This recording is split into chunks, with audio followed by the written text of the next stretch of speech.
Continuing on the video series on the centennial year of the New York State Office of Parks, Recreation, and Historic Preservation in the year 2024, I've spoken about the regions downstate and in the Hudson Valley and in the top tier of New York, as well as the Finger Lakes.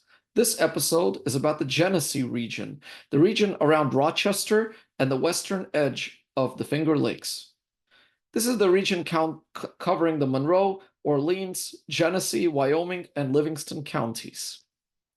But before I do that, there's one state park that I didn't talk about, a state park that is no longer with us, and that is Gardiner's Point State Park, which was only 14 acres, covering Gardiner's Point Island, a tiny island to the north of the privately owned Gardiner's Island. It was acquired by the state of New York in 1924, the year when the New York State Office of Parks, Recreation, and Historical Preservation was founded, and it covers the site of Fort Tyler, which was designed to protect the Peconic Bay, as well as the approach to the Long Island Sound, during the 1898 Spanish-American War. But the Spanish fleet never even got close to Long Island, and the United States easily won that war. So Fort Tyler was abandoned, wasn't even finished, and it was supposed to be a place for picnic, accessible only by boat, but never fully developed. And by 1938, it was given back to the federal government. It then served as a bombing range during World War II, and then as a bird sanctuary. Mostly, Fort Tyler eroded into the ocean, becoming sort of like an Atlantis or a ruin north of Gardiner's Island. And today it's still a bird sanctuary under federal auspices. So this is the forgotten Gardiner's Point State Park. And you could see the map of Gardiner's Island. And there was a book written many years ago called Discovering Long Island, written before World War II, that spoke of the possibility of Gardiner's Island becoming a state park. But to this day, it remains the oldest private manor in New York State, given by the King of England to the Gardiner family back in the very early years of colonization. It's still today family-owned. Now on to the Genesee region. We begin with Letchworth State Park at 14,427 acres acquired by the state in 1906, where the Seneca Indians called Segahunda the Valley of Three Waterfalls. In 1859, Buffalo industrialist William Pryor Letchworth began purchasing land near the Middle Falls in this gorge and started construction of his Glen Iris estate. In 1906, Letchworth bequeathed the 1,000-acre property to the state, which has since grown in size, with the state acquiring adjacent properties. The Glen Iris Inn is Letchworth's former residence, adapted for use as a hotel, located on top of the cliff in the Middle Falls. It's been nicknamed the Grand Canyon of the East for its size. And here are some pictures of this Grand Canyon of the East that is Letchworth Gorge, with its waterfalls and bridges and trails along its edge. In the 1920s, there were very beautiful renderings to create the paths along this river, bridges, and public buildings. And this is the Glen Iris Inn, where you can now stay inside a state park. The only other state park where you can do that is Bear Mountain State Park. But I also mentioned Tocanic Falls, which has a private hotel enveloped by state park property. Within the state park, there's also the Autism Nature Trail, which opened to the public in 2021, a trail designed for young people with autism to get a sensory experience along this path. Besides the Autism Trail, there's also other attractions within the state park. It includes the grave of Mary Jemison, a Scots-Irish immigrant who was captured at the age of 12 in central Pennsylvania by a French and Shawnee raiding party during the French and Indian War of the 1750s. She lived among the Senecas, adopted their culture, and lived among them till she died in 1833. She was reburied inside the state park by Letchworth in 1872. Letchworth hired famous landscape architect William Webster to design the winding paths and roadways, the rusting bridges, the artificial lakes that glistened with a sparkling fountain. Towards the northern end of the park, going upstream, is the Mount Morris Dam, which was completed in 1952 to control flooding downstream on the Genesee River. This is the Letchworth State Park. Next state park here is Conesus Lake State Boat Launch, which is a very tiny state park in Genesee Lake that's just 3 acres. All it has is a parking lot and a boat ramp. It's the westernmost of the Finger Lakes, and its name translates as Berry Place, so a place of berries. This lake freezes the easiest in the winter when people could walk across it or do ice fishing at Genesee Lake. Silver Lake State Park. It's 776 acres, has a boat launch and picnic tables. The rest of the park are fields, forest, and wetland at the southern tip of Silver Lake. It's located in Wyoming County, and Wyoming is an Eastern Native name. So the state out west actually got its name from a county in nearby Pennsylvania. And the word Wyoming to the Eastern Natives means large plains. So this is Silver Lake State Park, largely undeveloped at the southern end of Silver Lake. Darien Lake State Park in Darien Center. This one is 1,845 acres, acquired by the state in 1965, on a large plain with a small forest, land divided by rectangular plots of roads laid out in the early 19th century. It has hiking trails, a beach, and campsites on Harlow Lake. But it's called Darien Lake State Park. It's within the town of Darien. You can see there's a small island there with a footbridge, a beach, boat launch, and just unspoiled nature. Lakeside State Park in Waterport is located on Lake Ontario. This one is 744 acres, acquired by the state in 1962. It has the Shore Winds Disc Golf Course that opened in 2009. Campsites. It has a beach, but that beach is not for swimming. It's located at the eastern tip of Ontario State Parkway that was never finished.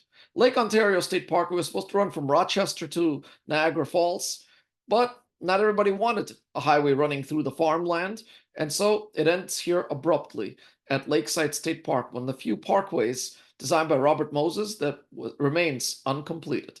And you can see within the state park there are ramps that lead into the grass as examples of the unfinished highway, and the beach that may have had plans for development, but in the end remains also unspoiled by development, so no swimming, no lifeguards here at Lakeside State Park. This is the Lake Ontario State Parkway. You can see how the ribbon of roads ends abruptly at Lakeside State Park, and in recent years there have been proposals to give it a road diet to reduce the car lanes in favor of a bike path, similar to how Niagara State Parkway was also reduced in size. But local residents would rather see this highway maintained, even as it's very few cars use it. So for now, it remains a full highway, but incomplete, as it ends at Lakeside State Park. This is the brochure for the State Parkway in 1958 that shows the full route as it was supposed to go from the city of Niagara Falls to the city of Rochester, opening in 1958, but opening only as far as Lakeside State Park, or on the other side near Fort Niagara State Park. The next state park here is Oak Orchard State Marine Park at 81 acres. It has picnic tables, a boat launch, and fishing, located near the mouth of Oak Orchard Creek at Lake Ontario. In 1813, during the War of 1812, there was a British raid here at Oak Orchard Creek, along with raids on Niagara River and near Charlotte and a few other places like Sodas Bay. Continuous war between the British and the Americans, where the Americans wanted to capture British Canada and the British wanted to recapture the United States. The war ended in a stalemate. Hamlin Beach State Park, as we now continue east along Lake Ontario State Parkway. This has a beach, campsites, freshwater, marsh, and trails. The Civilian Conservation Corps lived here in the 1930s when they worked for $1 a day to develop this state park from 1935 to 1941.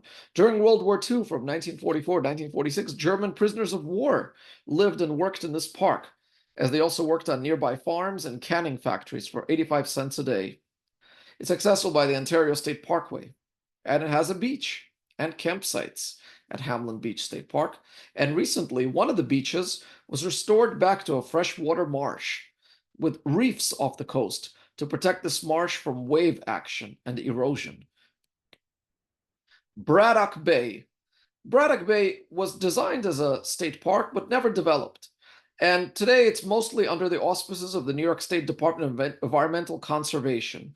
Only 387 acres of Braddock Bay still belong to New York State Parks, but they are leased to the town of Greece, which manages part of the preserve. So Braddock Bay could be described as a former state park. And you can see here a barrier beach is being constructed to protect the bay and its freshwater wetlands from the waves of Lake Ontario, that large inland freshwater lake. And you can see on Braddock Bay some of the older aerial surveys showing the Lake Ontario State Parkway on the edge of the bay as it goes around it with all these smaller ponds and bays that touch onto the larger Great Lake. Next one is Irondequoit Bay State Marine Park at 44 acres, acquired by New York State Parks in 1970. It has parking, boat launch, and a small playground located near a unique drawbridge that swings to the side to make its way for boats that exit Irondequoit Bay. Nearby is also Seabreeze Amusement Park. Yes, it's called Seabreeze, and there's a beach nearby, and it does feel like an inland sea, except that it's fresh water and the waves aren't that big. But Irondequoit Bay State Marine Park also has a very beautiful painted lighthouse. Not a functioning lighthouse, but just a little monument of civic pride at Irondequoit Bay. You can see here at Irondequoit Bay, there are also historical signs here, noting the site as a past battlefield during the French and Indian War. The British commander Prideaux defended upstate New York here from the French as they were fighting over the Iroquois lands, the lands of the Iroquois Confederacy, Haudenosaunee. Here, the British won, and the border between New York and Canada was drawn at Irondequoit Bay. Now we leave the Genesee region because there's one more state park in the Finger Lakes region that I forgot to mention that also very easily could be forgotten. This is Beechwood State Park. It's a former Girl Scout camp on Lake Ontario, acquired by State Parks in 1999 with plans to develop it, but there were budget shortfalls that led to the park instead being designated as a preserve, and formal development of the park never materialized. As a result, the shacks are falling apart, the swimming pool is abandoned, and the park is let go and given to the wildlife. But there are hiking trails inside. It's managed since 2006 by the town of Sodus, the Beechwood State Park near Sodus Point. Back to the Genesee region, the longest state park when it comes to linear parks here is the Genesee Valley Greenway, 1,364 acres, acquired by State Parks in 1984. The project began in 1991 as a way to reuse mostly abandoned land from old railways. Construction and renovation of land for the trail was underway in 1998 and follows a former railroad and canal for 90 miles. This is the Genesee Valley Greenway State Park, which comes pretty close to Letchworth State Park and then goes to parks downstream and upstream along the Genesee River, this linear park. Here's another former state park, Loch 32 State Canal Park, which sometimes erroneously appears as a state park, but it's managed by the New York State Canal Corporation. It's a 9-acre park that was developed in 1978 near Erie Canal. It has historical signs inside, picnic tables, trails, and boat access near Loch 32. What I love about the Erie Canal, it has these lampposts and street lights. So it's almost like a road for boats.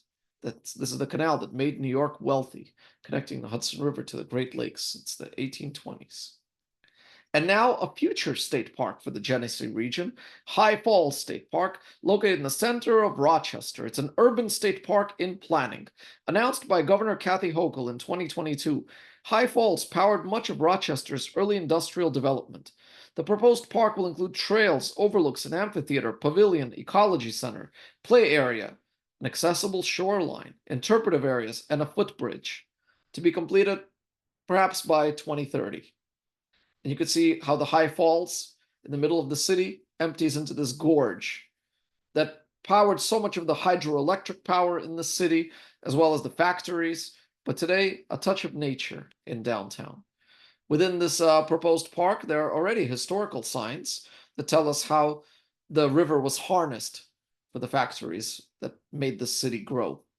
And you can see the renderings showing the sitting areas and what looks like a beach, not for swimming, but for sitting along the river, the footbridge above, and the industrial view of the river from the past, when railroads and even a subway system that was later abandoned in the 1950s, sadly, powered this city. This is High Falls State Park, the future state park of the Genesee region.